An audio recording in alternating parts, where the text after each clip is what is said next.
Dialogue gouvernement d'union nationale, en tout cas, ce sont les termes qui sont sur toutes les lèvres, non seulement dans l'espace politique congolais, mais aussi dans la société civile. Mais la vraie question, est-ce la meilleure recette ou la recette indiquée pour mettre fin à cette crise qui dure depuis 30 ans dans la partie orientale de la République démocratique du Congo? Messieurs et dames, bienvenue à tous et à toutes dans ces plateaux tout à fait spécial réservés au soutien aux institutions de la République démocratique du Congo. Encore une fois, bienvenue à tous et à toutes. Très bien entouré comme toujours, je suis honoré de la présence pour la toute première fois de messieurs Patrice Tshisekedi. Il est le communicateur de messieurs Yves Mpunga de la société civile. À ses côtés, très honoré de la présence de Arnaud Bombolo, maître Arnaud Bombolo. Il est le directeur des cabinets adjoints de messieurs Jean-Marc Kabundo, qui est donc le président national du parti Alliance pour les changements. De l'opposition, bienvenue. Merci. Et en face, très honoré de la présence de M. Joe Mukuna, maître Joe Mukuna, parce que c'est aussi un avocat de profession. Il est le coordonnateur national des FPAU, Force politique et sociale alliée de l'IDPS, mais il faudra aussi dire que c'est un mandataire public d'une entreprise publique de la place. Alors, je commence carrément avec M. Patrice Tshisekedi, communicateur de M. Yves Mpunga. Il faut dire que M. Yves Mpunga était candidat, malheureux entre guillemets, aux élections de 2018. Et depuis lors, il a disparu et vous réapparaissez aujourd'hui comme un cheveu dans la soupe, excusez-moi pour les peu, comme étant son communicateur. Qu'est-il devenu? Merci beaucoup, M. John Kitenge, et je salue mes co-débatteurs sur ce plateau. M. Yves Mpunga réapparaît comme ça sur la scène politique, c'est parce que Yves Mpunga a une vision pour la République démocratique du Congo. Mais il avait toujours une vision. La vision, pourquoi il doit réapparaître pendant ces moments, c'est parce que, en passant, je salue la mémoire de toutes les femmes, les hommes qui meurent à partir de Goma, Bukavu, parce que ce sont des Congolais, ce sont des Congolaises. Et nous sommes attaqués par cette guerre d'agression que le Rwanda, avec ses partenaires, en train de nous faire vivre. Alors, en tant qu'un Congolais qui aime son pays, qui veut que le Congo se développe, qui veut que le Congo puisse retrouver sa paix, et M. Yves Mpunga, en écoutant l'appel lancé par le chef de l'État, il a laissé... Quel appel? L'appel à la formation du gouvernement. Donc il serait opportuniste. Non, ce n'est pas... Il est attiré par le gouvernement. C'est ce qu'il ne voulait pas dire. Il voulait dire l'appel à la cohésion nationale. Monsieur John, ce n'est pas un opportuniste. Un opportuniste, c'est quelqu'un qui n'a pas des opportunités. Yves Mpunga, c'est quelqu'un qui est sur le plan international. C'est un expert qui est bien assis et qui est une personne qui a une vision. Oui, mais c'est vrai, mais il avait disparu, mais c'est Tshisekedi. Il a disparu, bien sûr, mais il est revenu sur la scène. Il n'y a personne, aucun Congolais, même au niveau international, qui peut entendre la mort de ses frères et de ses sœurs rester calme. Et c'est pendant que le chef de l'État a tendu la main à tout le monde et lui trouve que dans cette assiette, il peut apporter un soutien pour que la paix puisse prendre. Alors, quel est ce soutien? Ce soutien de Yves Mpunga, c'est devenir Premier ministre. Vous savez pourquoi? Je vous dis, monsieur c'est comme ça qu'il veut soutenir les FARDC, la population. Attends, il ne peut servir qu'en étant Premier ministre. Pourquoi servir en tant que Premier ministre? Je vous donne. Depuis les années 1970 jusqu'à présent, nous sommes en train de recourir sur les mêmes méthodes, les mêmes techniques. Les mêmes recettes. Les mêmes recettes. Par exemple, il n'y a que les gouvernements qui sont gérés par les quotas politiques. Or, aujourd'hui, depuis 1970 jusqu'à présent, les quotas politiques n'ont jamais développé la République démocratique du Congo.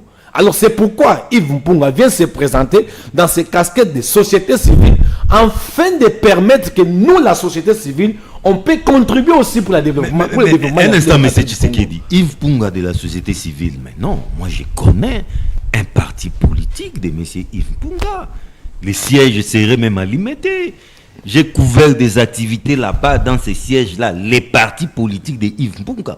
Comment aujourd'hui il se présenterait comme étant de la société civile? Merci beaucoup, M. Dion Kitenge, pour cette bonne question. J'ai dit ceci. Vous avez connu Yves Mpunga hier comme candidat malheureux aux élections. Il s'est présenté sous le label d'un parti politique. Oui. Ça, c'est son passé. Mais maintenant, là... Le parti a été dissous. Nous parlons de Yves Mpunga comme potentiel candidat premier ministre de la société civile. Pourquoi? Parce qu'il a besoin qu'il puisse changer la recette. Mais son parti. Parce que nous avons besoin... Son parti a été dissous, je ne comprends pas. Nous avons besoin avec Yves Mpunga pour que le Congo retrouve sa paix. Et que la population de l'Est, la République démocratique du Congo, puisse se retrouver. Mais quelle est la recette, Yves Mpunga? La recette de Yves Mpunga se résume dans 3 piliers. Ok. Premier pilier, avec Yves Mpunga, c'est d'abord faire ensemble avec les chefs de l'État qui est la paix à l'Est de la République démocratique du Congo. Par quel mécanisme? Par quel mécanisme? Oui. Premier mécanisme, c'est négocier avec tous nos partenaires, c'est-à-dire tous les pays voisins. Parce que la richesse de la République démocratique du Congo... le dialogue. La richesse de la République démocratique du Congo, elle doit aussi profiter aussi, elle doit être aussi profitable à nos pays voisins. Et il doit négocier avec des pays voisins pour savoir comment ils peuvent aussi contribuer à la paix de la République démocratique du Congo. Ça, c'est un. Deuxième solution, deuxième recette pour Yves Mpunga, c'est de savoir comment on peut développer la République démocratique du Congo. Ça, c'est le plus important. Parce que jusqu'à présent, le Congo est dans le sous-développement. Alors, avec Yves Mpunga, il doit apporter sur la scène politique ce qu'on appelle l'économie numérique. Dans le sens où on peut numériser toutes les sociétés de la République démocratique du Congo afin de permettre qu'on puisse connaître combien de personnes occupent des postes au sein des entreprises publiques. Avec l'arrivée de Yves Mpunga à la tête du gouvernement de l'Union de la Nation, Yves Mpunga va faire de tout dans l'espace de 2 mois, engager au moins 2000 jeunes informaticiens afin de numériser le système. Toujours pendant cette période de guerre. Vous savez, pendant la période de guerre, il y a des personnes qui cherchent l'emploi. Or, le sous-développement peut être aussi à la base de cette guerre. Je vous donne l'exemple. S'il y avait les infrastructures routières en République démocratique du Congo et tout circulait normalement de l'Est à l'Ouest, de Sud à l'Est, de Nord, est-ce que vous pouvez, si les provinces et les villes sont développées, est-ce qu'on peut parler de la guerre? Jamais. C'est-à-dire que le sous-développement est à la base de cette guerre d'agression que nous sommes en train de subir aujourd'hui. C'est pourquoi avec Yves Mpunga, il doit apporter ses recettes afin que les fils et les filles de la République démocratique du Congo puissent se retrouver et que le Congo puisse avoir la paix dans sa entièreté. Ok, mais je reviendrai à vous parce que là, nous parlons dialogue, là, vous êtes concentré sur le gouvernement de l'Union nationale parce que cela intéresserait Yves Mpunga. Mais je reviens à vous. Non, ce qui intéresse Yves Mpunga, c'est la paix.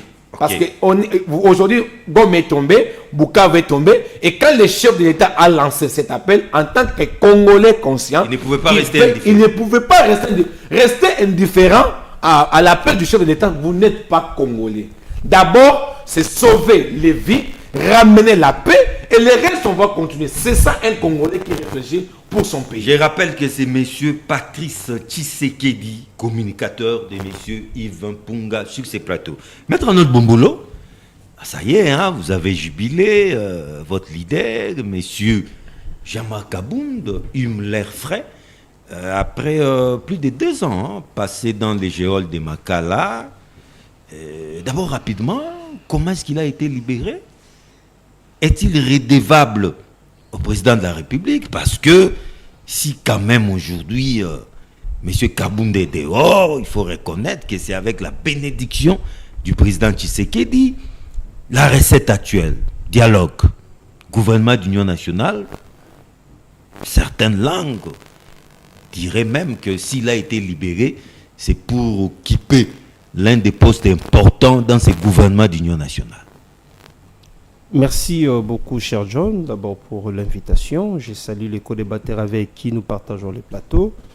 Je profite de l'occasion, saluer le président Jean-Marc Kabound, là où il est, et puis je n'oublierai pas les militantes et militants du parti l'Alliance pour le Changement, sans oublier la population de mon territoire de Ingende, de la province de l'Équateur. Toujours. Oui, je suis en train de me préparer pour une descente dans ma circonscription électorale qui est aussi mon territoire. Partant de votre première question sur la libération du président Jean-Marc Kabound, nous voulons d'abord préciser l'opinion là-dessus. Le président Jean-Marc Kabound n'a pas négocié sa libération. Ça, c'est d'abord ce que les Congolais doivent retenir. Le président Jean-Marc Kabound a utilisé des voies légales pour aujourd'hui qu'il soit libre. Quelle est la voie légale? Lorsque une personne est condamnée en premier et en dernier ressort, et surtout ici nous parlons de la Cour de cassation, après avoir purgé un bon nombre de peines, un nombre de sa peine, il a une possibilité d'une voie de recours qui est la révision. La révision d'un arrêt, c'est une voie de rétractation de la décision du premier juge. Après avoir purgé... Quand il y a des éléments nouveaux. Oui, quand il y a des éléments nouveaux. Après avoir purgé sa peine, c'est-à-dire 2 ans et demi, on avait la possibilité d'introduire la révision. Et la révision avait été introduite à la Cour de cassation. Et après avoir démontré au nouveau juge de la Cour de cassation que le premier arrêt contenait beaucoup d'irrégularités d'ordre procédural, et on a démontré que les préventions qui faisaient état à son arrestation n'étaient pas fondées. Il y avait tant d'autres griefs qu'on avait amputés au premier jugement, c'est-à-dire au premier arrêt.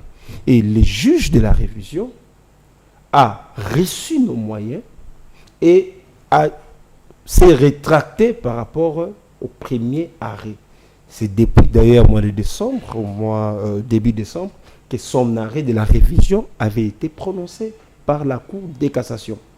Mais comme président Jean-Marc Kabound, même sa condamnation, il n'a jamais été signifié d'un arrêt quelconque les condamnés. Et comment il s'est retrouvé à Makala? Voilà. Pendant plus de 2 ans. Voilà. Donc, président Jean-Marc Kabound s'est retrouvé à Makala parce que c'était un prisonnier personnel du président Tshisekedi. Ah, là voilà vous me réjouissez. Non, je vous rejoins. C'est grâce à lui aussi qu'il a été libéré. Non, je ne vous rejoins pas. Il a été en prison par la volonté du président Tshisekedi. Mais lui, en tant que légaliste, il a voulu utiliser des voies légales prévues par le code pénal congolais ainsi que la loi spéciale portant l'organisation, la loi portant la procédure devant la Cour de cassation, pour en fait aujourd'hui qu'il soit libre. Donc sa libération n'a fait que coïncider avec l'ordonnance présidentielle ayant accordé la grâce présidentielle d'ailleurs à tout le monde. Et là-dessus, je vous rappelle, si cette ordonnance-là a commencé à produire les effets, c'est après la libération du président Jean-Marc Kabound. Ce n'est pas pendant, donc c'est après. Donc le président Jean-Marc Kabound n'a pas négocié sa liberté. Et il ne peut jamais négocier sa liberté. Il n'a pas voulu collaborer avec la justice parce que pour lui, il considère que c'est une justice purement aux ordres. Mais il a été libéré en prévision du dialogue non. de la formation de ces gouvernements. Non. D'ailleurs, lui-même l'a dit, il n'est ni demandeur ni preneur. Non, même les dialogues. Même les dialogues. Quel dialogue? Tel que présenté par le président Tshisekedi, lui ne peut pas... Président Jean-Marc Kabound ne peut pas servir de béquille à qui que ce soit. Il ne peut jamais. Donc ces dialogues seraient des béquilles. Les dialogues tels que proposés par le président Tshisekedi ne va pas résoudre la crise qui est à l'est de notre pays. D'ailleurs, ça va accentuer davantage la crise. Comment ça? À l'est. Voilà pourquoi l'Alliance pour le changement a proposé un dialogue tel que proposé par... Oui, donc dialogue. Non, un dialogue tel que proposé... les formats qui... Tel que proposé par le qui est père différent, des mais églises, les mots dialogue... Par le père des églises. Et ces dialogues-là doivent se faire d'une manière triangulaire. C'est-à-dire, le président Tshisekedi doit négocier avec le président Kagame dans le cadre de pourparlers de Luanda et exiger maintenant au président Kagame de retirer la troupe rwandaise sur le sol congolais. Lorsque les militaires rwandais vont quitter le sol congolais, et le président Tshisekedi doit maintenant appeler les rebelles Nanga de s'asseoir autour d'une table. Non, mais ça Comme c'est là humiliant. tout le cas. C'est Écoutez, humiliant pour le ce chef n'est de l'État. Ce n'est pas humiliant. Président, tu sais Un chef de l'État qui a été élu, c'est mettre autour d'une table avec un rebelle. Président Tshisekedi ne peut pas être, si je peux dire, victime de ses propres paroles. Il ne peut pas être victime de ses propres paroles. Parce que là, ce sont des vies humaines qui sont en danger. Lorsqu'il avait dit à la moindre escarmouche, 2 jours après, il y avait des bombes tombées sur les sols congolais. Il n'avait pas réuni les congrès, les congrès pour déclarer la guerre. Il ne l'avait pas fait. Et le dialogue tel que proposé par lui n'est pas une solution. Plutôt, ça va encore accentuer la crise à l'est de notre pays. Mais comment? Vous ne le démontrez pas? Non, comment ça va? Ça, c'est une simple déclaration. Comment ça va s'accentuer? Ok. Ici à Kinshasa, les acteurs politiques vont s'asseoir autour d'une table pour partager quoi, les postes. Non, c'est parler d'abord. Non. Parle avec qui? Parce que nous de l'opposition, nous maintenant là, Kaboun est de l'opposition. Il ne fait pas l'opposition armée. Il fait l'opposition républicaine. Mais c'est parler avec vous notamment. Non, parlez avec nous. Comment? Parce que c'est lui qui a la responsabilité de sécuriser le peuple congolais, de sécuriser l'intangibilité de nos territoires. C'est lui qui a la responsabilité. Ce n'est pas aux opposants de venir dialoguer avec un président pendant que cette opposition-là n'est pas une opposition armée. Non, même cette opposition non armée, on doit se parler pour se mettre d'accord. On va se mettre d'accord autour de quoi? Et identifier notre ennemi commun. Non, notre ennemi commun avait été déjà identifié depuis 1997. C'est le Rwanda. Mais oui. Tout le monde sait que c'est le Rwanda qui est notre ennemi commun. C'est le Rwanda. Ce n'est pas aujourd'hui qu'on peut encore revenir sur le débat qui avait été déjà débattu à l'époque. Mais un royaume divisé en son sein ne remporte aucune victoire. Le royaume n'est pas divisé. C'est la mauvaise gestion de Tshisekedi avec son régime qui fait en sorte qu'il y ait la division dans le pays. C'est sa mauvaise gestion. C'est l'incompétence au sommet de l'État. Qui a la charge de sécuriser la population ainsi que ses biens? C'est le régime de Tshisekedi. Qui a la charge de protéger les vies humaines? C'est le régime Tshisekedi. Les opposants non armés n'ont aucune solution à donner pour le moment. S'il faut dialoguer, il faudra d'abord que le président Tshisekedi, voilà, un dialogue triangulaire, négocier avec le président Kagame, que Kagame retire les militaires rwandais sur le sol congolais, et après avoir retiré sur le sol congolais ces militaires, lui maintenant va entrer en dialogue avec Nanga pour demander à Nanga pourquoi Nanga a tenu les armes contre son peuple. Et par après, maintenant, ensemble avec l'opposition non armée, on peut s'asseoir pour discuter, pas pour les postes, parce que nous, on ne peut pas réclamer les postes des premiers ministres non plus. Au jour d'aujourd'hui, le président Tshisekedi va faire renaître encore des opportunistes politiques. On a entendu combien les gens se bousculent pour se faire consulter. Non, même sur ces plateaux, quelqu'un réclamerait les postes des premiers ministres. Oui, bon, c'est un droit reconnu à tout le monde. C'est un droit reconnu à tout le monde. Même l'opportunisme, c'est un droit reconnu à tout le monde. Alors nous, on ne peut pas faire la politique de l'opportunisme. Nous, on fait la politique pour changer ces pays. Vous allez voir après les dialogues, s'ils n'obtiennent pas ce qu'ils cherchent, ils vont encore crier haut et fort que non, c'était un dialogue. Donc, l'Alliance pour le changement de Jean-Marc Kaboun ne va pas participer à ces formats de dialogue convoqués par le président Tshisekedi. Gouvernement d'union nationale, vous n'êtes pas non plus concerné. Ni demandeur, ça ne nous concerne même pas. Nous, c'est le peuple congolais qui nous concerne. Nous voulons qu'il y ait la paix à l'est de notre pays. C'est au président Tshisekedi de sécuriser la population ainsi que des biens, ainsi que leurs biens. Visiblement, dialogue, gouvernement d'union nationale, ça ne fait pas l'unanimité au sein de la classe politique congolaise. Hein. À quoi ça va réellement servir, ces dialogues-là? Merci John, merci à mes débatteurs. Merci aux nombreux téléspectateurs qui nous suivent en ce moment. Merci particulièrement aux membres de SOFTA, de FPAI et consorts. Je ne sais pas d'où vient le mot dialogue. Du président de la République. Il faut aussi faire attention quand, au plateau de télévision, on véhicule des choses qui ne sont pas dites.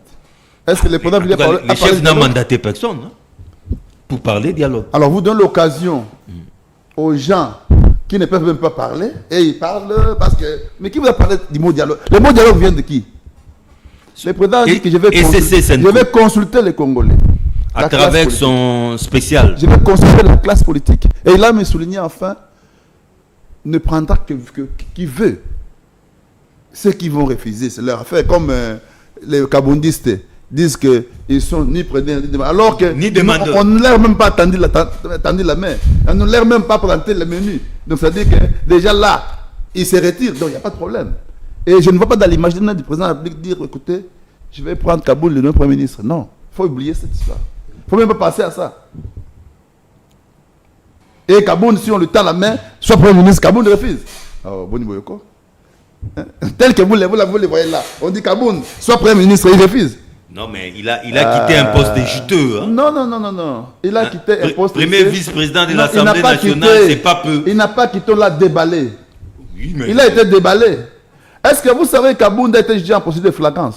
Non, il avait démissionné, non? Mais il a été jugé en procédure de flagrance.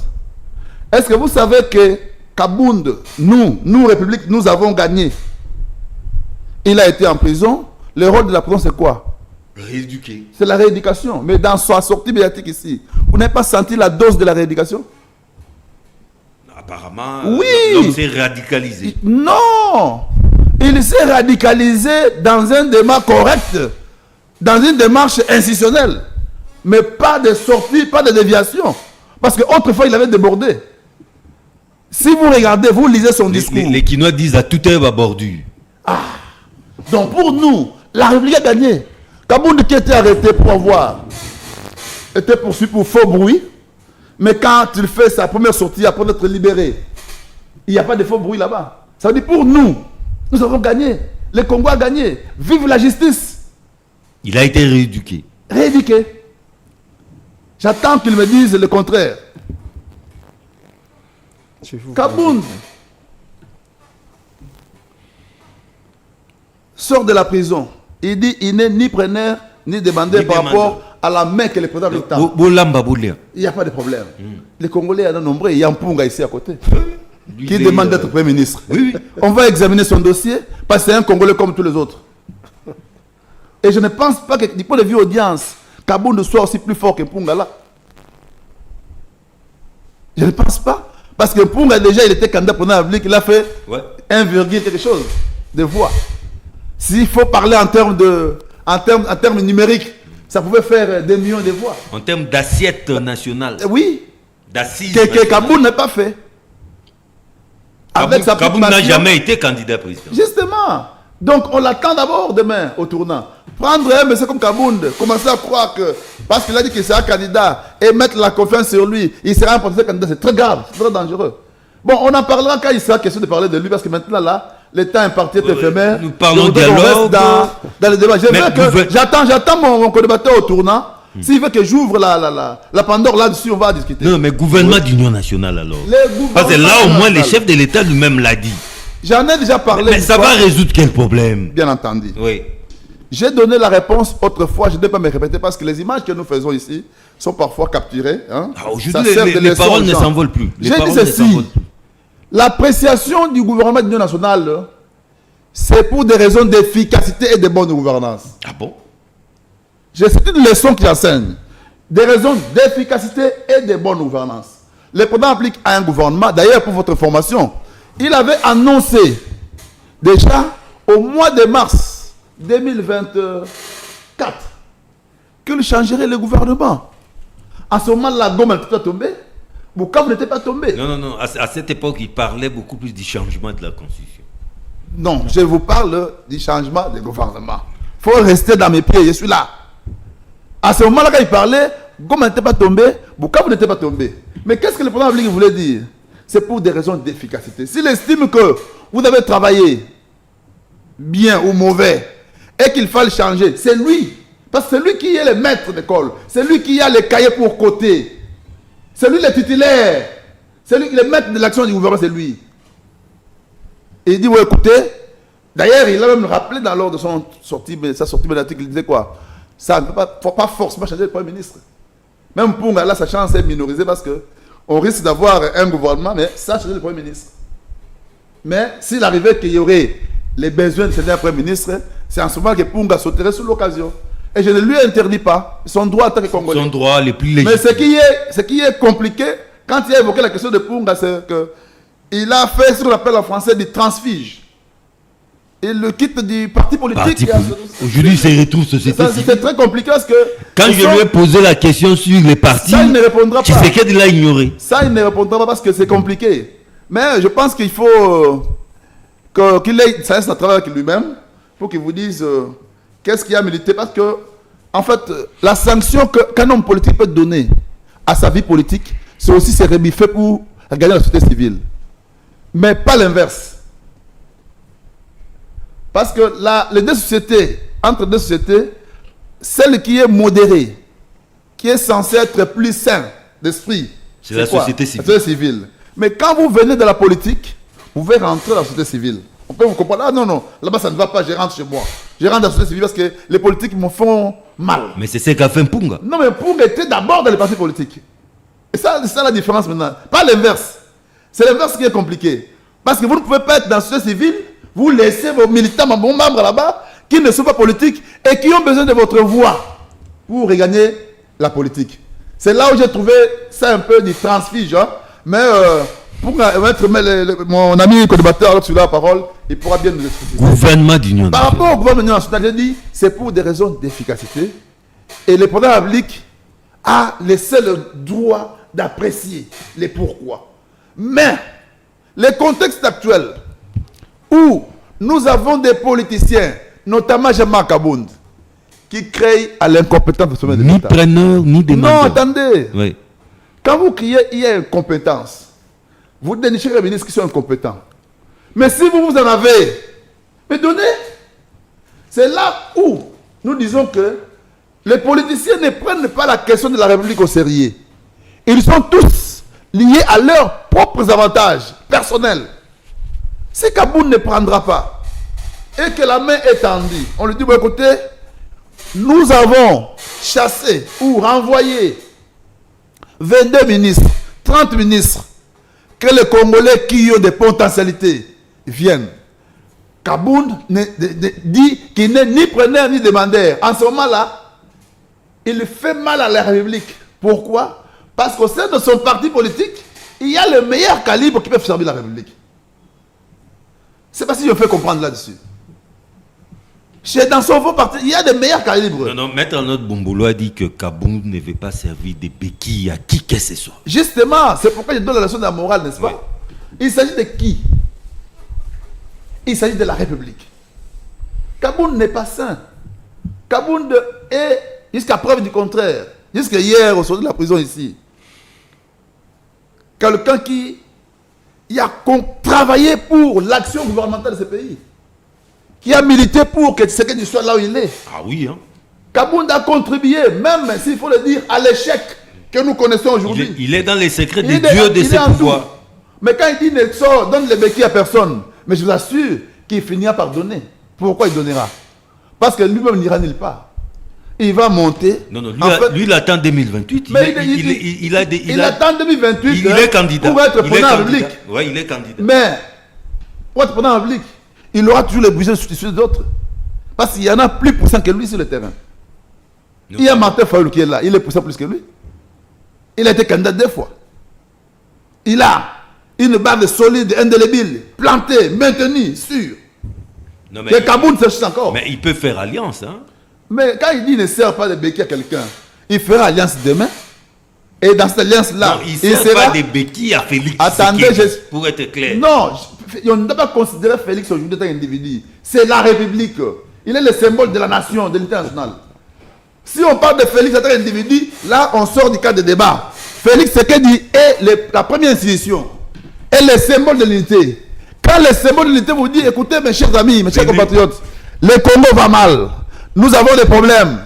Envoyez-moi vos compétences. Vous vous dites, je ne lui sers pas de béquilles. Ça veut dire quoi? Mais il est fait mandat. Il est fait mandat. Quand vous lui donnez les béquilles, pour qu'il vienne répondre encore? Non. Là, ça frise la mauvaise foi. Ça montre que, soit de votre côté, vous ne connaissez pas ce que vous faites, ou bien vous ne connaissez pas la politique, ou bien vous ne connaissez pas ce que c'est qu'un parti politique. Donc, gouvernement d'union nationale, c'est pour résoudre le problème d'efficacité. D'efficacité et de la bonne gouvernance. Monsieur Patrice Tshisekedi, communicateur de M. Yves Mpunga, après ces premiers tours de table, nous réalisons que gouvernement d'union nationale, c'est vrai, dont M. Yves Mpunga réclame ou veut nécessairement être Premier ministre sera mise en place pour résoudre quel problème? Merci beaucoup, M. John. Je remercie Maître John, Maître Joe Mukuna. Joe Mukuna Kabasil. Pour ses interventions. Je vais placer un mot ici sur ce plateau. Par rapport à M. Yves Mpunga. Par rapport à M. Yves Mpunga. M. Yves Mpunga n'est pas un opportuniste. Vous savez, transfige, je parle de transfige. Non, je ne parle pas de vous.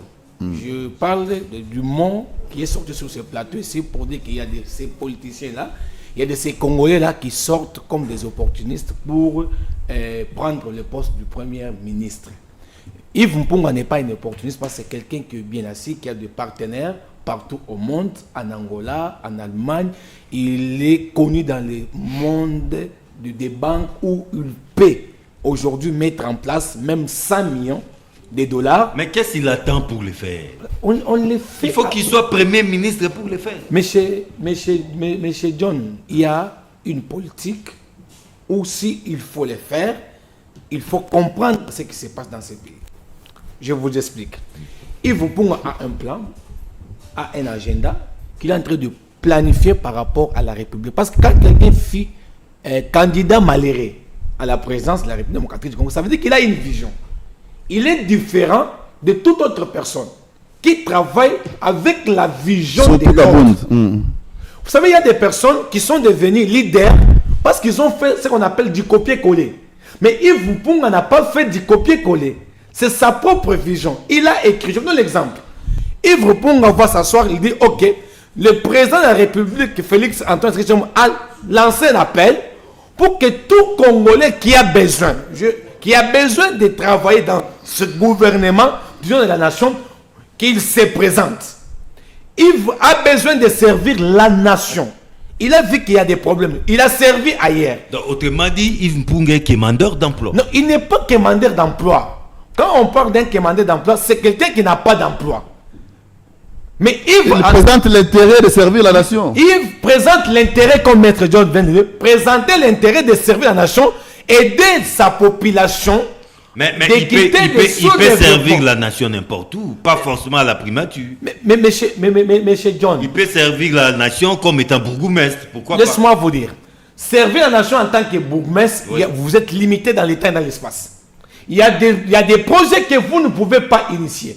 Mais servir la nation en tant que Premier ministre, en tant que les patrons du gouvernement, c'est dans ce stade où il va monter. S'il y a les partenaires de Yves Mpunga peuvent venir maintenant avec autant de fonds pour appuyer Yves Mpunga afin que les pays qui sont dans le sous-développement puissent atteindre son projet de développement. Mais est-ce que pendant tous ces temps, était-il toujours ici au Congo? Ou il vivait ailleurs? Merci beaucoup pour cette question, M. John. Oui. Vivre au Congo, nous sommes dans un monde où, par exemple, je suis Congolais des pères et des mères comme Yves Mpunga.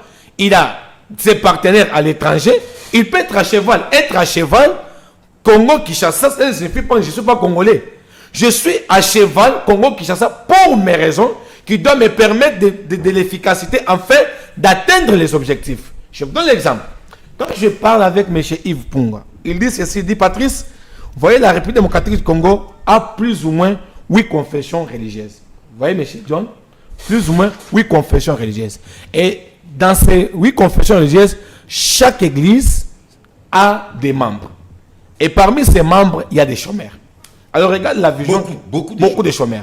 Regarde la vision que Yves Mpunga apporte. Il dit, si je deviens Premier ministre en République démocratique du Congo, je proposerai au chef de l'État qu'on puisse avoir une structure qui doit gérer les 8 confessions religieuses. Parce que dans son sein, il y a des chômeurs qui peuvent travailler pour le développement de la République démocratique du Congo. Maintenant, quand il y a cette structure, lui, il doit chercher les fonds. Par exemple, 100 millions de dollars qu'on doit mettre à la disposition. Comme cette structure-là sera contrôlée par l'État, automatiquement, au sein de chaque église, il y a des membres qui sont, en quelque sorte, les employés et qui doivent bénéficier de ces financements afin de permettre qu'ils puissent quitter le chômage jusqu'à devenir des travailleurs. Voici en quelque sorte des projets. Yves Mpunga pense que quand lui deviendra Premier ministre, il doit travailler pour que la paix règne à l'est de la République démocratique du Congo. Qu'on ne parle pas de la guerre. Mais ça sera par une simple déclaration. La guerre, je vous ai dit ici, M. John. Comment il mettra fin à cette guerre? Je vous ai dit, la RDC a plus ou moins 9 voisins. Ouais. Mais parmi ces 9 voisins, il y a que les 2 voisins, parce que la guerre aujourd'hui, elle est du côté est. Là, nous voyons le Rwanda et l'Ouganda. Alors, lui, en tant qu'économiste, lui, en tant qu'expert, il doit voir, je suis Premier ministre, qu'est-ce qu'il peut faire pour qu'il n'aille pas la guerre? Donner la résolution à la guerre, ce n'est pas toujours aller au niveau de la guerre, attaquer par l'armement. Mais il y a des méthodes, il y a des techniques, il y a des plans qu'on peut mettre sur pied pour permettre qu'on puisse en finir. Par exemple, faire les affaires avec les Rwandais. Mais tu sais qu'il a tenté cette recette. Mais chez John. Rwandais faisait des va-et-vient, Goma, des vols internationaux. S'il vous plaît, M. John, faire les accords commerciaux, ce n'est pas un péché. C'est qu'il a tenté cette piste. Non, le problème c'est quoi? Il faut comprendre la philosophie du chef de l'État. Faire les accords commerciaux. Aujourd'hui, n'est-ce pas que des Congolais qui quittent Kinshasa vers Ngwanzou? N'est-ce pas que quand vous suivez les Rwandais, ça n'a pas marché. Suivez le président Trump, ça a couché d'une. Attends, M. John, quand vous suivez le discours du président Trump avec l'Ukraine, qu'est-ce qu'il demande à l'Ukraine?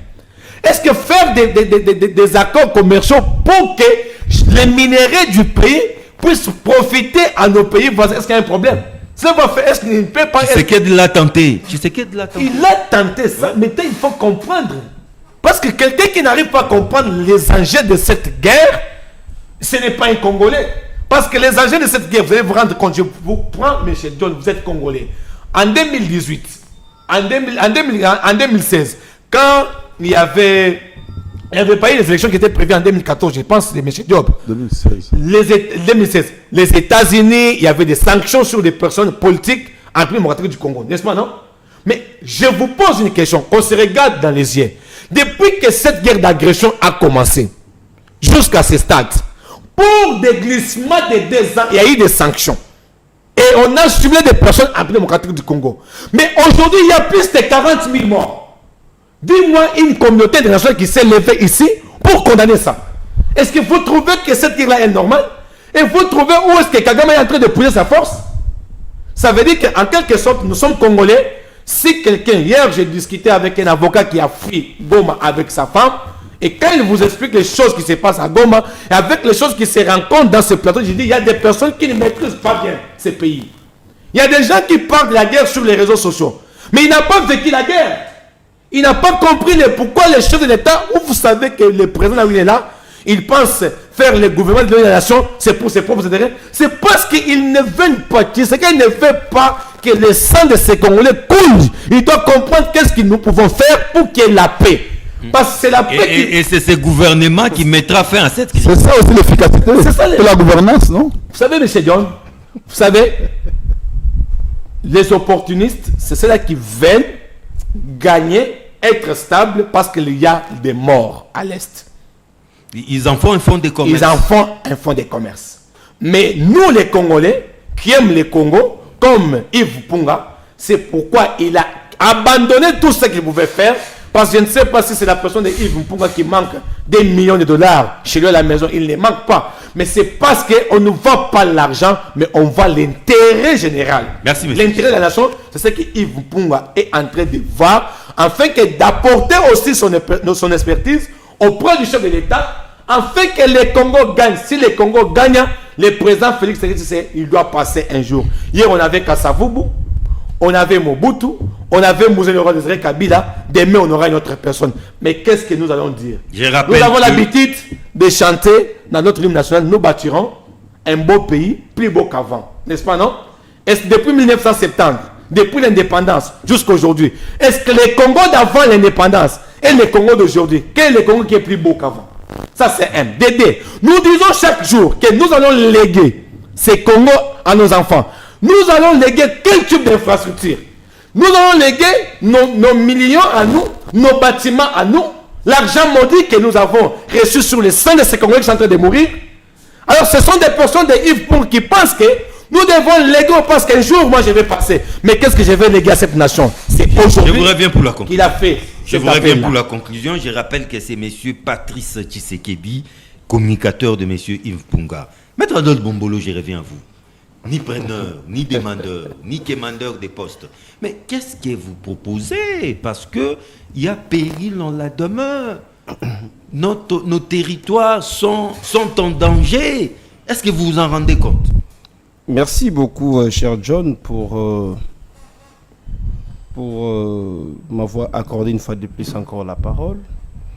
J'aimerais d'abord, avant de répondre à votre question, rebondir à tout ce qui vient d'être dit ici sur ces plateaux. Lorsque j'ai parlé, il y a des opportunistes politiques. Si vous vérifiez vos dictionnaires, vous allez comprendre ce qu'on entend par l'opportuniste. Un opportuniste, c'est qui? C'est une personne qui s'adapte aux situations qui se présentent. C'est celui-là un opportuniste. Ou c'est cette personne qui profite aux situations qui se présentent. Alors, c'est un profiteur. Voilà. Comme maintenant, le président de la République vient de tendre la main à tout celui qui vient, à tout celui qui veut plutôt venir travailler avec lui, vous allez voir que même les morts ressuscitent pour venir demander que je sois Premier ministre. Je dis bien, oui, les morts politiques, nous parlons politique, les morts politiques ressuscitent pour maintenant parler du gouvernement, entre guillemets, de l'Union nationale ou soit d'une cohésion nationale. Au jour d'aujourd'hui, nous devons d'abord savoir pourquoi maintenant là, il n'y a plus la cohésion nationale. Parce que si le chef de l'État veut un gouvernement d'une cohésion nationale, c'est qu'il n'y a plus la cohésion nationale. Maintenant, qui a fait que la cohésion nationale n'existe plus dans ces pays? Parce que là, Joe Mukuna vient de confirmer que le président Tshisekedi, c'est lui qui est l'auteur de quoi? De ces faits ici, qui n'est plus la cohésion nationale au Congo. Parce qu'il a parlé d'un gouvernement d'union, disons un gouvernement de la cohésion nationale. Et le chef de l'État a demandé aux autres opposants de venir. Gouvernement de la cohésion nationale. Vous avez parlé ici du gouvernement de la cohésion nationale que le chef de l'État a demandé. Non, non. C'est ce que vous êtes. Vous aurez. Si vous me donnez non, vous aurez la parole. Gouvernement d'union nationale. Non, vous aurez la parole. Pour des raisons d'efficacité. Écoutez, vous aurez la parole. D'union nationale. Non, vous aurez d'abord. Non, ce sont des mots que je dois prononcer. Quelle est la différence entre gouvernement d'union nationale et de la cohésion nationale? Parce que la cohésion nationale non, c'est quoi? Il n'a jamais existé un gouvernement de cohésion nationale. S'il te plaît,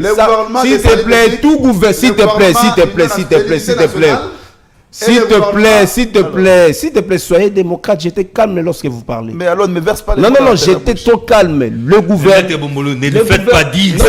Non. L'émission est beaucoup suivie. De ses propos. Non, c'est ce qu'il a dit. Je suis encore là avec vos plateaux. S'il vous plaît, c'est ce qu'il Mais corrige pas ce soir avec vos plateaux. Le gouvernement d'union nationale voilà. et le gouvernement de la cohésion nationale. Je n'ai pas dit ça. Quelle est la différence? Je n'ai pas dit ça. Parce que l'objectif de ce gouvernement, c'est quoi? C'est de faire adhérer tout le monde à la vision du président de la République. Oui. C'est ça l'objectif. Alors, quelle est la différence? Vision de la République contre nos ennemis. Non.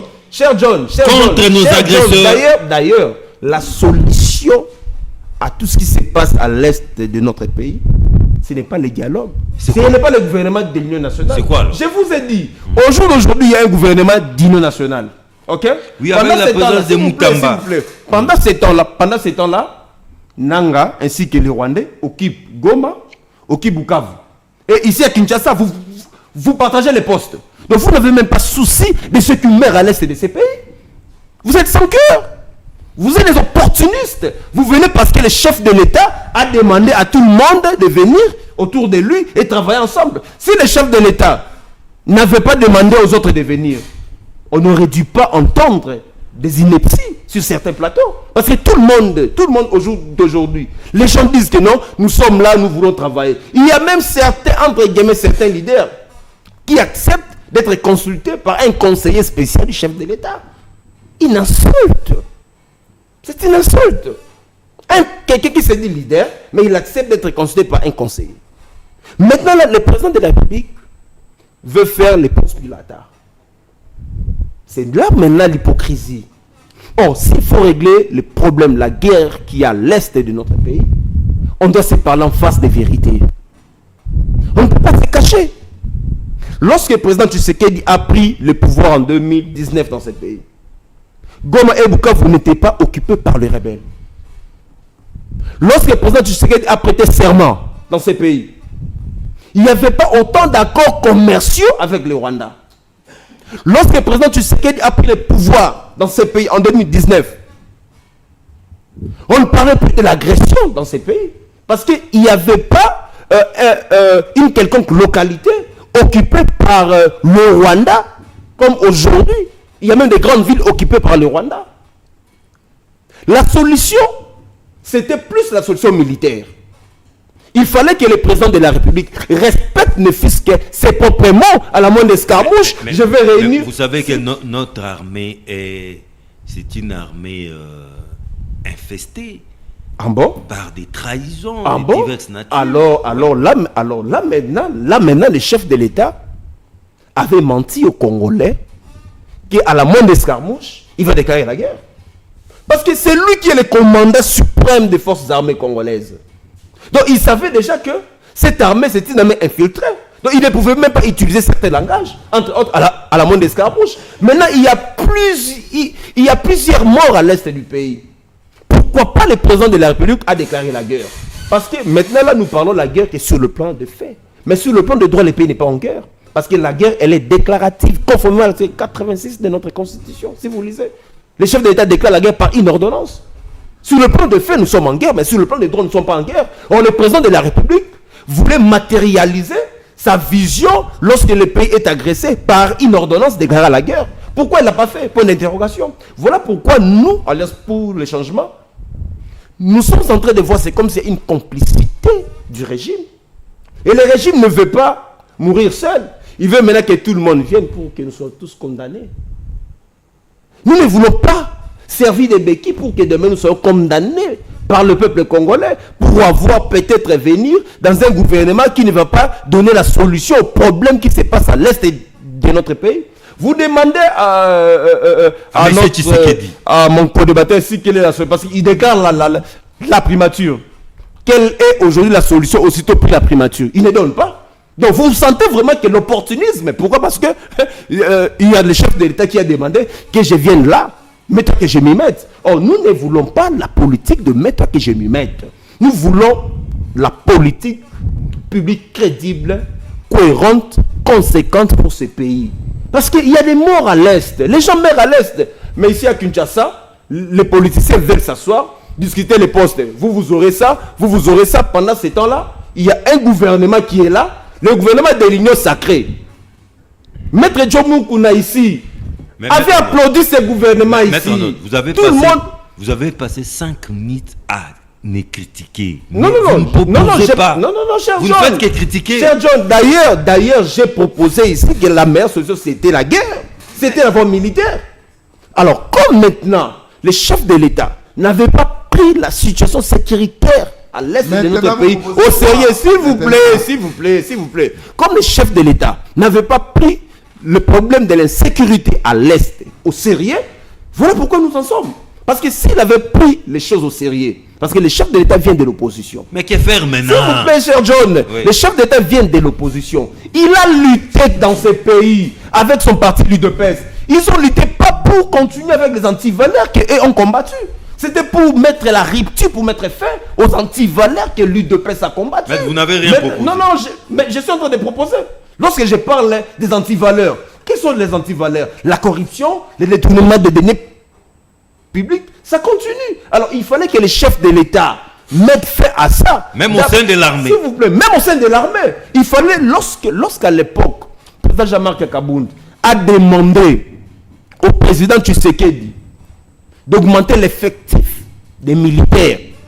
Pourquoi à son temps-là, on n'avait pas recruté les militaires? Lorsque le président Jean-Marc Kabound a proposé la réduction des trains de vie des institutions à l'époque pour soutenir notre armée en créant plusieurs centres de formation militaire sur toute l'étendue du pays pour préparer la guerre. Pourquoi à son temps-là, le chef de l'État n'était pas en train? J'y reviens. Et maintenant, là, vous une réaction à chaud. Pour que nous venions, je voudrais d'abord, parce que le pays est en guerre. Je voudrais d'abord que responsable de tout ce qui se passe. Que Mbolo me réponde, mais m'assure qu'il va me répondre à cette question. Je pose une petite question derrière de tout, que me rassure qu'il va répondre. Non, il n'est pas obligé de répondre à vos questions. Non, s'il me rassure qu'il va répondre, je peux se poser. Parce que il a parlé de la corruption. Ouais. N'est-ce pas? Avec quel moyen Kaboun pouvait acheter son luxueux villa de Kingaboua? Il était premier vice-président de l'Assemblée. Je sais qu'il répond dedans. Il a la réponse. S'il dit qu'il était premier vice-président, on va décortiquer. Avec quel moyen pouvait se faire ce luxe-là de Kingaboua? Une belle villa. Attendez. Que je vous réponde? Oui? Ok. Vous voulez me demander par quel moyen? Moi, maintenant, je vous repose la même question. Par quel moyen, au jour d'aujourd'hui, tout ce que la famille Tshisekedi a? Je vais répondre. Non, je vais répondre. Moi, je vais vous répondre. Moi également, je vais vous répondre. Mais qui commence les premiers? Les manoirs. Qui commence les Moi premiers? également, je vais vous répondre. Oui, je vais vous répondre. Moi également, je vais vous répondre. Moi, je vais vous répondre. Parce que Allez-y. nous, on a lutté dans l'opposition avec Félix Tshisekedi. Nous connaissons bien les avoirs de tout et J'ai demandé avec quel moyen c'est tapé le luxe villa de Kingaboua. Maintenant, vous n'avez pas la parole. À l'époque, on visitait les maisons de Bombolo, vous n'avez pas la parole. C'est pourquoi Lui ne vous avez pas c'est interrogé. pourquoi moi quand je pose la question, nous sommes non, le débat doit être à la hauteur de l'invité, du journaliste. On ne peut pas aujourd'hui descendre trop bas, non. Chercher à connaître. Je vais créer un parallélisme entre cet enrichissement avec quoi? Et la lutte contre les antivaleurs dont il a fait allusion. Parce qu'il a parlé de la corruption. Ouais. Quand j'ai demandé, c'était pour aboutir à ça. Oui. Si tu m'avais donné la réponse. Il avait un salaire oui ou non? Mais c'est un manoir qui coûte cher. Non. C'est manoir là. Non, mais cher John. S'il me donnait la réponse, j'allais établir. Avec tous les avantages qu'il avait. Premier vice-président. Avec tous les avantages qu'il avait. Mais il était capable de prendre un crédit dans une banque, même de 2 millions de dollars. Même de 2 millions de dollars. Je peux reprendre mon temps de parole. Même de 2 millions de dollars. Papa, le luxueux villa, s'il faut l'évaluer aujourd'hui, c'est plus de 10 millions. Oh là là. Mais on s'est dit, à moins de 2 mois, le truc est terminé. Donc c'est pour vous dire quoi? Quand vous prêchez la leçon de la bonne gouvernance, de l'antivaleur et de la corruption, il faut choisir l'auditoire. Quand je suis là, il faut faire très attention. Parce que je vais vous renvoyer la carte. Je progresse. On a parlé de l'opportunisme. Mais je vois pourquoi mon ami Bombolo doit avoir mal. Si mon grand frère Yves Mpunga accepte de se faire consulter pour présenter le meilleur de lui à la République, pourquoi vous devez avoir mal? Et pourtant, vous avez dit, personne n'a mal. Ni preneur, ni demandeur. Personne n'a mal. Non, mais on a juste placé les mots parce que vous, les traitez l'opportunisme, c'est quoi? En fait, c'est une manière de dénigrer quelqu'un qui montre l'intérêt à sauter sur l'occasion. C'est du mépris. Du mépris. Donc, vous êtes là en train de trouver mal quand quelqu'un veut sauter sur l'occasion pour présenter ses potentialités. Je suis d'accord avec Punga. C'est un Congolais comme John Mukuna. Si j'avais moi ces potentialités d'être Premier ministre aujourd'hui, je viendrais, je le demanderais aussi. Parce que je n'en ai pas encore. Et c'est pourquoi je n'en ai pas encore. Vous n'avez pas ces prétentions-là. Je n'ai pas ces prétentions-là. Mais lui en a, il veut être Premier ministre. Il faut l'accompagner. D'ailleurs, pour votre information, vous savez, le salut du Congo viendra seulement de son peuple. Et son peuple, c'est qui? C'est moi, toi et lui. Et Mpunga Yves, là, voilà. Donc un monsieur qui s'est dit, bon écoutez, je vais prendre. Non, donnez-lui. Parce que c'est moi, quand j'ai annoncé que nous aurons un Premier ministre femme sur ce plateau, j'ai annoncé qu'il s'appellera tel. Vous étiez prophète. C'était avant. Mais qu'est-ce que j'ai gagné? Rien du tout. Vous êtes mandataire. Non, mais c'est pas du fait d'elle, non. C'était bien avant. C'était bien avant, il était déjà mandataire. J'ai annoncé qu'il sera Premier ministre parce que j'ai lu les tableaux, j'ai fait une analyse politique. Et les gens m'ont traité de magicien, tout ce qu'ils veulent. Bon, ok, pas de problème. Mais je n'ai rien gagné de Soumouna jusqu'à aujourd'hui. Je ne l'ai même pas encore rencontré. Vous continuez d'attendre. Je n'attends même pas à le rencontrer. Pourquoi? Je ne suis pas un prophète pour aller donner une prophétie et puis attendre en retour qu'on vous donne et puis crier à la télévision. Non, non, l'IA dit été. Moi, je ne suis pas ça. Il faut attendre les retours sur l'investissement. Bon, moi je n'investis que mon mental, mon temps et puis Dieu seul sait comment il va me retrocéder. Donc, ne trouvez pas mal lorsqu'un Congolais saute sur l'occasion et dit que moi je suis capable. D'ailleurs, dit à Yves, pour devenir ici, il ne doit pas être beaucoup à l'étranger. C'est ça aussi le problème. En ce moment ici, il doit être ici, il doit se faire consulter. Il est ici. Je suis là, Il doit cesser d'être à cheval. je suis capable de porter sa voix partout. Yves Pongo est ici. Oui, je suis capable de porter sa voix partout. Vous faites recruter si vous êtes Non, moi je suis content. C'est comme dans Basali Feti, Babengisi, Bato Bengisi, Babona Bango Koya. Ah, ok. Donc Basali Feti, Babengisi, Bato. On est allé ramasser les passants. Non, on appelle ceux qui sont prêts, ils veulent manger. Et alors, quel est le problème? Je suis d'accord avec ceux qui sont prêts à aller accompagner, à donner le meilleur d'eux-mêmes. Donc, monsieur Bombolo, mon ami, Ça, c'est l'ironie. ne vous dérangez pas. Les Congolais sont nombreux. D'ailleurs, vous, kabundistes, Ouais. nous vous testons d'abord si vous êtes réellement dans l'opposition ou si vous êtes dans la machination. Ah oui, hein. Parce que le peuple congolais, ça c'est pas À moi qui quoi parle. vous jouez? C'est pas moi qui parle. Ouais. C'est l'opinion qui dit. Est-ce que Bato va dans l'opposition solo? Vous êtes toujours avec Tshisekedi. Nous sommes de l'opposition. Ici, quand vous dites que un opposant, un grand opposant se fait consulter par un conseiller, je vais vous donner la notion de l'opposition. La notion de l'opposition se résume dans l'Assemblée nationale au Congo. D'abord, pour être un grand opposant, il faut dans l'Assemblée nationale. C'est par rapport à la taille et au nombre de députés qu'on a eu. Même vous, quand vous vous appelez Mokaboun, grand opposant là, c'est c'est un peu Autoproclamé. autoproclamation. Et on l'attend au tournant en 2028 pour que vous ayez autant de députés, pour qu'il y ait une représentativité. Vous voyez? Et ne confondez pas les périodes, parce qu'aujourd'hui là, nous sommes dans une période... L'opposition extra-parlementaire. Non, lui n'est pas extra-parlementaire. Parce que Kaboun est député, il n'est pas extra-parlementaire comment? Non, il n'est pas député. Il n'était pas député. Il n'a Non, pas non, non, il était en prison. Il n'a pas concouru Ah oui, aux oui. élections de Ah 2023. oui. Ah, Même l'avantage qu'il son a, parti, mais hein. Même son maintenant, parti politique. maintenant, Les ministres de c'est un l'Intérieur de parti- l'époque, Peter Kazadi, n'avaient pas reconnu son parti. Ouais, bon, on peut les reconnaître aujourd'hui, pas de problème. Maintenant, un parti né en cours de mandat, n'est-ce pas? Il n'y a pas de problème, il doit se conformer. Il n'est pas extra-parlementaire, encore moins parlementaire. Lui, il partage encore.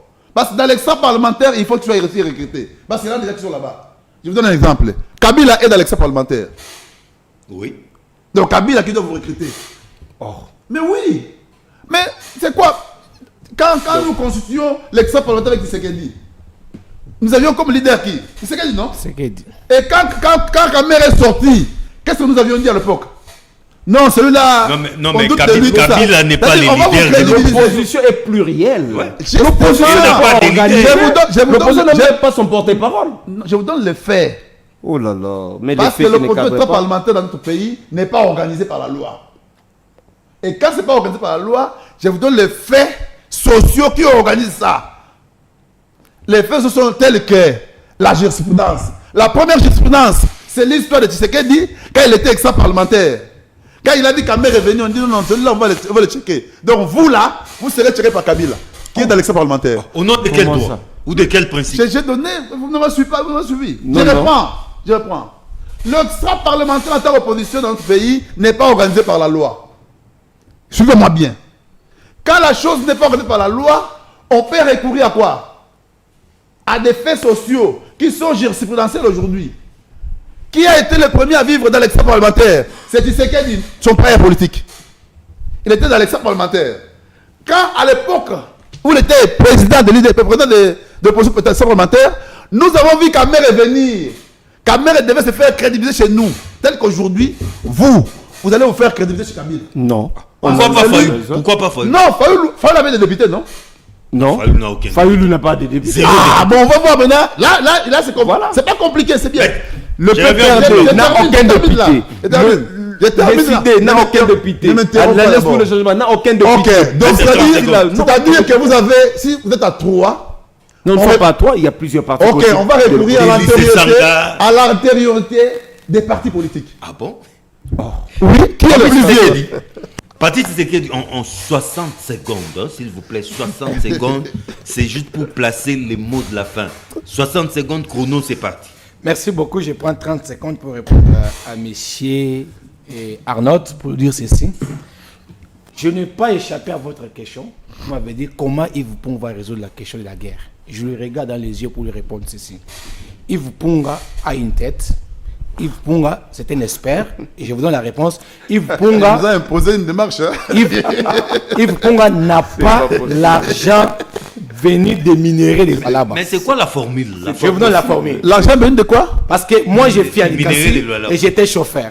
Mais il faut être clair, parlez. Si vous avez Je suis en train de parler sur ce plateau parce que quand il faut parler, il faut savoir comment regarder. Il y a des personnes qui sont devenues. Vous avez eu l'opportunité de porter la veste parce qu'il y a des circonstances qui se sont ouvertes.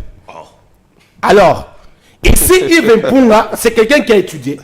Il a travaillé à l'extérieur du pays et il a son argent, mais il n'a pas eu l'argent des opportunités de Lualaba et de tout consort.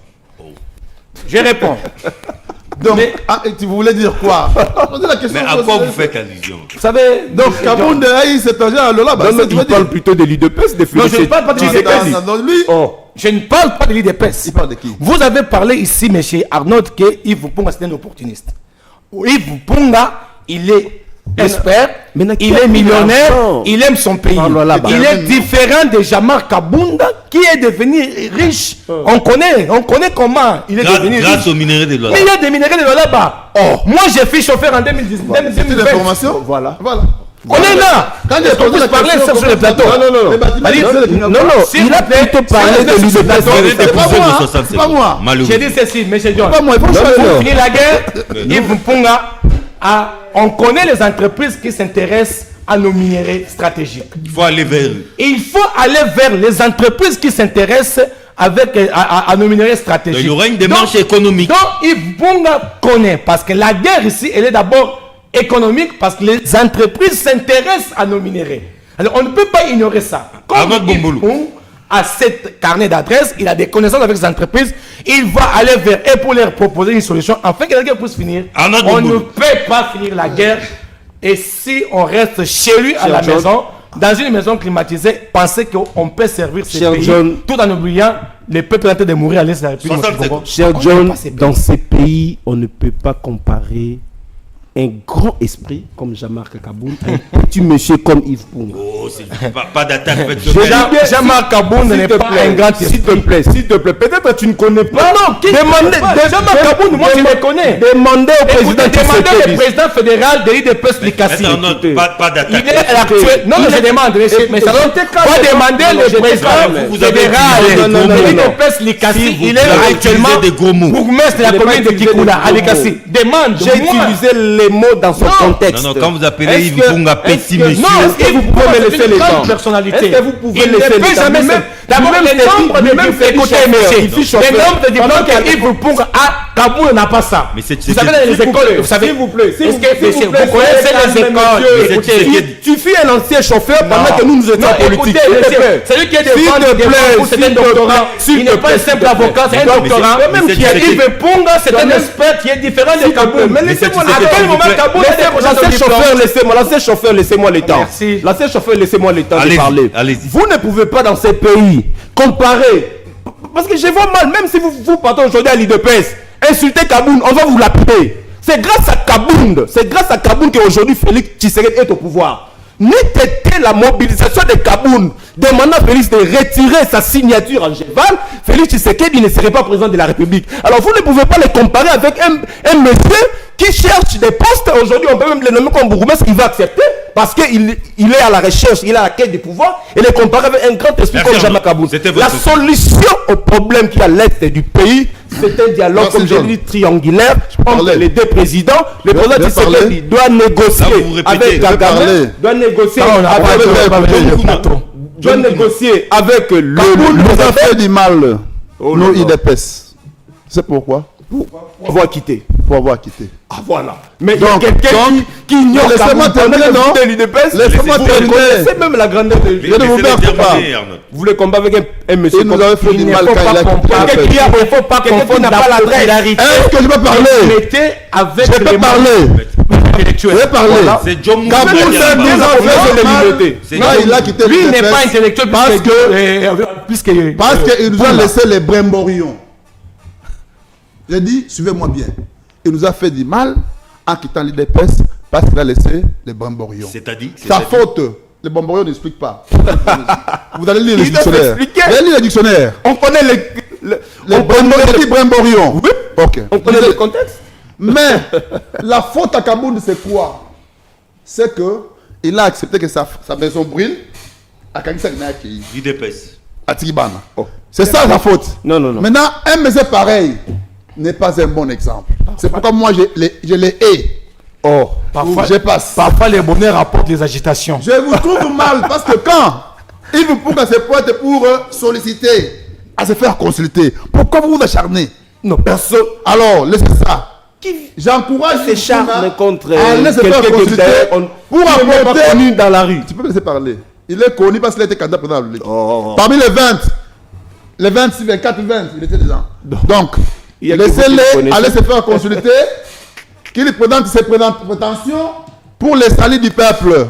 Comme vous avez refusé, vous avez estimé que gardez vos projets que vous avez. Vous avez estimé que dans votre famille politique, il n'y a Ni preneur, personne. ni demandeur. Ni preneur, ni Président Kabound, demandeur. c'est Mais il allait refuser la grâce présidentielle, sera non? candidat président Merci. de la République. Il allait refuser la grâce présidentielle et c'est en prison. Pourquoi il est sorti? Des secondes. Deux secondes. Mais puis il allait refuser la grâce présidentielle. Monsieur, écoutez-moi. S'il vous plaît. S'il vous plaît. Voilà, tu ne sais même pas les conditions. S'il y a parlé de la révision. Je vous ai parlé ici de la révision, je vous parlais d'une grâce Kabound est présidentielle. sorti par la procédure de la révision. Oui. Mais je vous dis une chose. Vous parlez. Vous connaissez vous connaissez quand a intervenu la révision de Kimbangu? Oui, il y a quelques années. Quelques années. Après, on a fait combien d'années? Après 50 ans. Merci à vous. Parce qu'il y avait la politique dedans. Il a été Donc, condamné si 7 ans. vous ignorez Quand ce qui a été fait, c'est malheureux pour vous.